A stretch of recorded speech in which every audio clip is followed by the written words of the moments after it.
nabigan calayhi salaatu wasalaam waxay ku tilmaameen kulli axaadiis ay soo qaadanayaan dadka yani waxaa la yiri nabigan calayhi salaam raganimadiisa oo xagga la kulanka dumarka ah waxay dhaafsiisanayd ilaa 40 nin ama wuxuu lahaa 40 nin raganimada 40 nin raganimada ayuu lahaa nabigan calayhi salaatu wasalaam xadiiska Abu Nu'aym al-Asfahani soo wariyay oo leeyahay nabigan calayhi salaam wuxuu yiri waxa ii yimid malku Jibriil asagoo xambaarsan digsi lagu magacaabo kafiit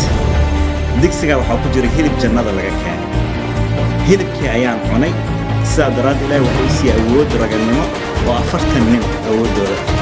fil jimaa oo la kulanka xagga dumarka marka nabigan waxay yiraahdeen wuxuu lahaa raganimo 40 nin raganimadooda waxay yiraahdeen nabigan calayhi salaatu wasalaam shaqadiisa waxay degli ahaan jirtay inuu xaasaskiisa dhan la seexdo maxay tahay inuu la kulmo xaasaskiisa dhan xadiiskii soo wariyay Bukhari iyo Muslim iyo ayma badan oo laga soo wariyay jaanan Anas ibn Malik yiri nabigan calayhi salaatu wasalaam wuxuu ahaan jiray kii ku dhawaafo xaasaskiisa riwaayad Bukhari waxay leedahay iyagoo 11 riwaayad Muslim waxay leedahay iyagoo 9 xaasaskiisa ku dhawaafo habeenkii ama maalintii saacad gudaheeda asagoo hal jeer qabaysanay markaas markuu Anas xadiiska uu yiri waxa wareystay Qatada ibn Da'ama as-Sadusi wuxuu ku yiri aw kaana yutiiqu dalik awood ma ulaha nabiga tasoo sameeyo marka jaa Anas ibn Malik ku jawaabay kunna natahaddath waxaan ku sheekaysan jirnay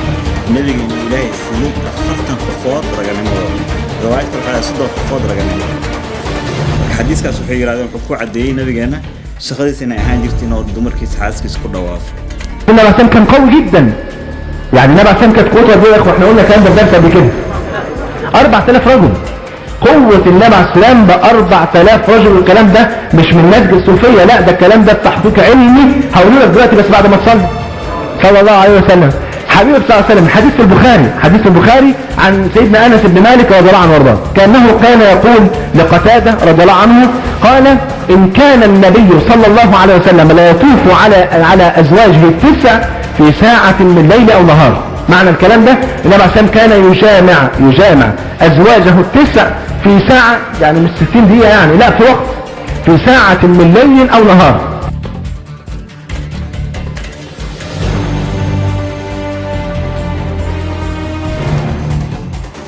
حدثنا عبد الأعلى بن حماد حدثنا يزيد بن زريع حدثنا سعيد عن قتادة أن أنس بن مالك حدثهم أن نبي الله صلى الله عليه وسلم كان يطوف على نسائه في الليلة الواحدة وله يومئذ 9 نسوة.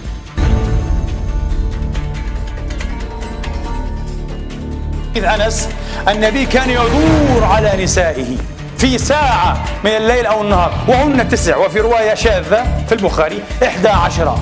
فقولوا لي بالله عليكم وعليكن كيف كان يأتي 9 نساء في ساعة في 20 دقيقة؟ مستحيل. لو صح هذا سيطرق طريقا ويعبد سبيلا إلى الطعن في ماذا حتى؟ في جمالية مسلك رسول الله. هل كان النبي يتعاطى مع هذه المسألة أنها مسألة ميكانيكية محض؟ هل المرأة مجرد وعاء للتفريغ فعلا بهذه الطريقة؟ شيء غير منطقي لا يدخل العقل. وهو الذي أمرنا وأفهمنا أن الرجل إذا أتى أهله فعليه أن يصدقها. فكيف يأتي 9 نسائه في ساعة؟ أفهموني أعيرون عقولكم أنا لا أفهم هذا. انتبهوا أخطأ فلان وعلان هذا لا يعنيني. أنا يعنيني إيه؟ أن أنصف نبيي أن أجلي صورته الإنسانية الرحيمة كما هي بالعقل وبالنصوص